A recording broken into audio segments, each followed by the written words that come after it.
है। मैं शाहपुर से बिलोंग करता हूँ। ऑल इंडिया तंजीम उलमाए इस्लाम का जनरल सेक्रेटरी। जब अगर मकासद गिनाए जाएँ तो उनकी तादाद जो है वो मेरे ख्याल से मीडिया क्लोज़ नहीं कर पाएगी। फ़िल वक्त जो मैं आपके सामने हूँ और आपके माध्यम से कुछ आज के हालात के पेश नज़र कहना चाहता हूँ। वो मेन मामला ये है कि जैसे आप देख रहे हैं, अरसा दराज से आर पार बॉर्डर पर चेमी गोइयाँ और गोलाबारी, काफ़ी सारी दिक्कतें क्रिएट हो रही हैं। बहुत सारी पब्लिक जो है वो परेशान हाल है, चाहे शाहपुर हो, मेंढर हो, कस्बा हो, किरनी हो, दिगवार हो, कहीं ये सारे एरिए जो हैं प्रभावित हैं। और इसी को लेके मैं ये देख रहा हूँ कि जब यहाँ की इंतज़ामिया इस चीज़ पर गौर नहीं कर पाती है, अगर कोई ज़ख्मी कहीं हो जाता है, रोड्स के इंतज़ामात नहीं हैं, तो वो कैसे उस सिलसिले को चलाएगा। तो यही मामलात लेके आज मैंने सोचा कि मैं आप हजरात से बात करूं, क्योंकि मीडिया की आवाज़ एक ऐसी आवाज़ है जो बहुत अच्छे अंदाज में सेकुलर माइंडेड रहकर अपनी हर इंसान की बात को जो है वो बड़े सतह तक पहुंचाती है। इसीलिए मैं आपके सामने हाजिर आया हूं और मैं ये चाहूँगा कि आप के माध्यम से हमारी आवाज़ यहाँ के गवर्नर तक, यहाँ की साबका मखलूत सरकार तक पहुँचे कि जिस हाल में हम हैं तो हमारा कोई पुरसाने हाल नहीं है। आखिर ऐसा क्यों है? क्योंकि जब पोलिंग के मामलात आते हैं, वोट का मसला आता है, तो बॉर्डर एरिया के लोग अपनी जान पर खेल कर हर तरह से साथ देते हैं और अपना वोट पोल कराने के लिए कोशिश करते हैं।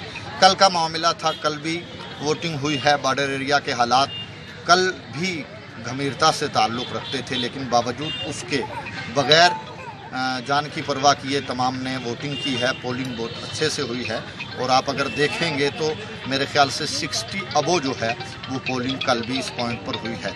बावजूद उसके कल पोलिंग ख़त्म हुई है। इस वक्त हालात ये हैं कि गोलाबारी चल पड़ी है। साबजिया में गोलाबारी हो रही है, शाहपुर में गोलाबारी हो रही है, अभी वो फायरिंग खुल गई है। तो ये सारी चीज़ें लेकर मैं आप सबके सामने हाजिर हूँ कि हमारी बात को गवर्नर तक पहुँचाया जाए, मरकज़ी सरकार तक पहुँचाया जाए। यहाँ की इंतज़ामिया जो बिल्कुल खरगोश की नींद सो रही है। मैंने नहीं देखा आज तक कि जब कभी ऐसे हालात ख़राब हुए हों तो एक आध बार के अलावा इंतज़ामिया का कोई आदमी पहुंचा हो और उसने जाके मामलात को पूछा हो। अगर कोई ज़ख्मी हो जाता है तो रोड्स के इंतज़ामात इतने गहरे नहीं हैं कि वहां गाड़ी जाके ज़ख्मी को उठाएगी। मेरा कहना ये है कि जब हम इंतज़ामिया से बात करेंगे, रोड्स हमारे लिए हो जाएगी, तो आखिर अगर एक आदमी ऐसे हालात में ज़ख्मी हो जाता है तो वो अस्पताल तक पहुंच जाएगा।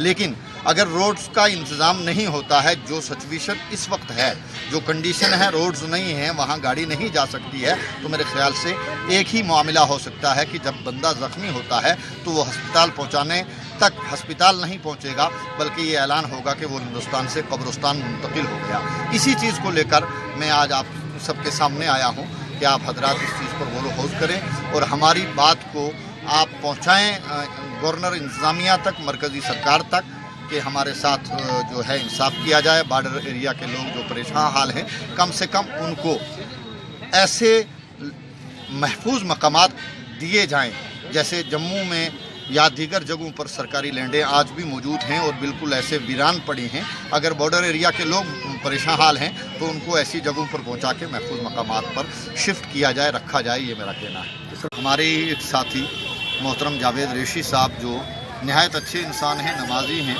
और एक सेकुलर माइंडेड आदमी हैं, उनको मंडी पुलिस ने गिरफ्तार किया किसी बुनियाद पर। कोई ऐसा केस था जो 3 साल पहले का था, जिसको 3 साल बिल्कुल हजम रखा गया, बंद रखा गया, और अचानक जब वो ये चाहते थे कि मैं भी आवाम में जाऊं, आवाम की बात करूं, आवाम के हक़ की बात कहूं, तो उन्हें गिरफ़्तार किया गया।